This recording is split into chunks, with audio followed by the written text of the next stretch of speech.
It was a lovely summer afternoon as Vububueba Osas was down by the Ratio River looking for junk to use for a new video of his.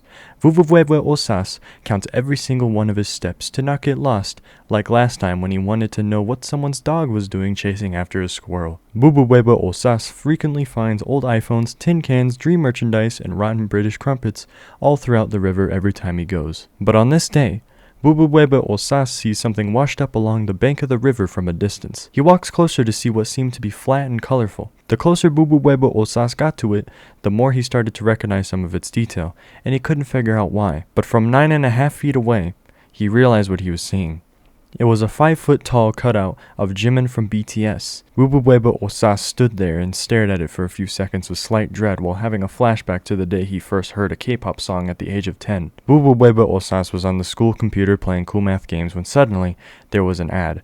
It started out as a calm but upbeat instrumental with almost childish whispering in the background. After a few seconds, the chorus hit, and Vububueba Osas couldn't help but feel a fiery ball of rage build up inside him. These weak and high-pitched grown men that danced around and sang like they weren't even past the age of 13 just made Vububueba Osas want to flip a table, which is exactly what he did. He caused an impressive amount of damage in the classroom within just 7.4 seconds from flipping tables, smashing computers, and throwing chairs across the room. The other 5th grade students in the classroom were escorted out of the school in a fire drill fashion as the staff members had to calm him down. Vububueba Osas was suspended from school for a whole week, but that did nothing to help him forget about what he was exposed to that day. Vububueba Osas quickly smacked himself out of remembering the K-pop incident, looked back at the cardboard Jimin, and had an idea. He thought to himself that maybe he could take it home and record a video of him destroying it to get some good use out of some junk for once. Then he quickly swiped the cardboard Jimin out of the mud and rushed all the way home. As Vububueba Osas arrived home, he immediately set the cardboard Jimin in the corner and picked up his camera to record a video of his newly found junk. Vububueba Osas started asking the cardboard Jimin random questions. Jimin, what do you think of Obama? Jimin, are you a certified insomniac? Yo Jimin, hablas inglés? Vububueba Osas decided he wanted to use his fire axe to destroy the cardboard Jimin for the sake of the video, so he stopped recording and transferred the footage to his computer. But as soon as he viewed the video on his screen, he noticed right away that there was something wrong. The inanimate object that he thought was just a stupid cardboard cutout of Jimin from BTS appeared to be the real Jimin in the video. He stared at it for a few seconds, looked at the cardboard Jimin in the corner of the room, and looked back. Vububueba Osas thought to himself, I think Jimin's mad at me. Vububueba Osas picks his camera back up and walks over to the cardboard Jimin. He begins asking more questions. Are you a big grumpy boy? Did you have too much McDonald's Sprite? He then points the camera at Jimin and starts recording again. Through the camera, Jimin seems extremely angry, and then starts singing. The ear-piercing and childish tone in Jimin's voice made Vububueba Osas' ears start to bleed, which causes him to fall backwards onto the floor. Jimin starts to walk forward as he starts to sing louder. Vububueba Osas tries his hardest to cover his eyes and ears at the same time, but he doesn't have enough hands for that. Out of pure instinct, he then throws the nearest object at Jimin, being his chair. Then suddenly, the singing stops. Vububueba Osas looks over at the cardboard Jimin. All he can see is a cardboard Jimin creased in half from the impact of the chair. Then he looks back at the camera in his hand that he was using to record this whole time. All he can see is another cardboard Jimin creased in half. Vububueba Osas stands up and feels confused, then turns around and sees every other BTS band member standing across the room, and they seem extremely angry. Jungkook had a crowbar, V wielded 2 cleavers, Suga with a shovel, Kim bore Vububueba Osas' fire axe, then RM and J readied the guillotine. The next thing he knows, he gets knocked out and falls flat on the floor. Vububueba Osas wakes up in the guillotine, in an area that seemed unfamiliar, surrounded by all the BTS band members, along with the absence of Jimin. Vububueba Osas looked around and saw bones and half-eaten corpses everywhere. In Jungkook's hands there was a medium-sized handheld box. He opened it and pulled out premium gold silverware with diamonds embedded throughout the handles. The band members then put on bibs and started singing the most obnoxious K-pop song Vububueba Osas had ever heard. With him strapped to the guillotine, he couldn't use his hands to cover his ears.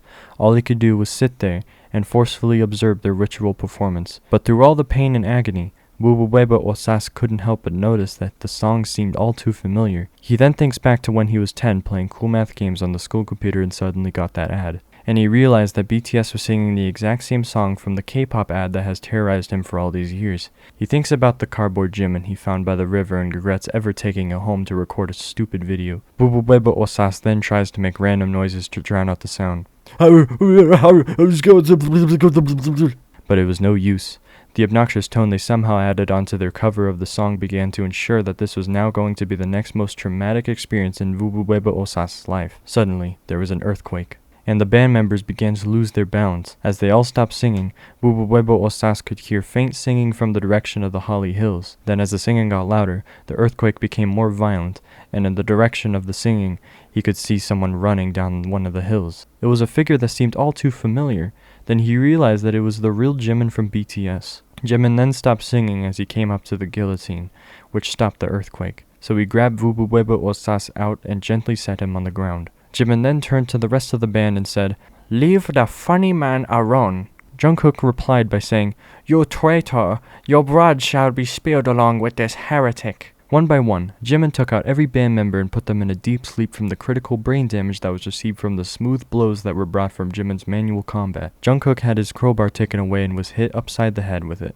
V had his 2 cleavers roundhouse kicked out of his hands with the last blow to the side of the head. Suga underestimated the weight of his shovel as he went for a good swing that caused him to lose his balance, then fall over and hit his head on a rock. Kim threw Vubuweba Osas's fire axe at Jimin as he deflected it with the palm of his hand, then ran over to Kim and gave him a nice slap on his face that made him tear up and fall down crying. RM and J tried to run over and detain Jimin by grabbing both of his arms, but Jimin lifted both of them up, spun around in circles a few times, and threw them towards the guillotine, which caused them to hit their head on it. Once every one of the band members were dealt with, Jimin turns to Vubuweba Osas and walks over to him. "Don't worry, they will be mostly fine," Jimin said with a grin on his face. With content in his eyes, Jimin then tries to find the words to explain why he came here. "Mr. Osas, we both know that you have serious childhood trauma from seemingly unfortunate circumstances. You aren't the only person in the world that has a deep hatred for Korean bands like us.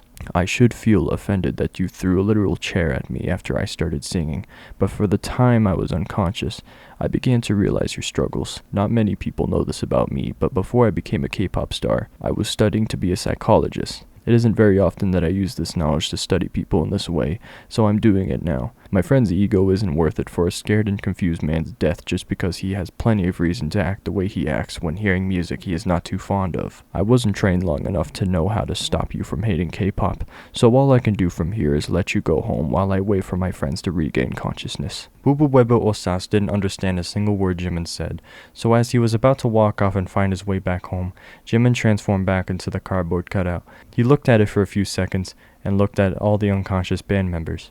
Then it hits him. Vubuweba Osas comes to the realization that the very thing that he has dreaded for all these years not only came forth a few inches from cannibalizing him for the recognition of him being a common enemy of K-pop, but one of their own members rebelled against them to save the life of that enemy. It has all become clear that the conflict held between the hatred that people have towards K-pop and the K-pop bands themselves can never be solved through aggression. He walks up to the cardboard Jimin and gives him a hug. He then walks off, leaving Jimin with the rest of the band, to separate his disagreements from the epicenter of all that has scarred him his whole life. Tex, you streamed art? Tex, you streamed art? I love it. Let's take a little look-see. Okay, let's get some lo-fi beats in here, shall we? Wow, Tex.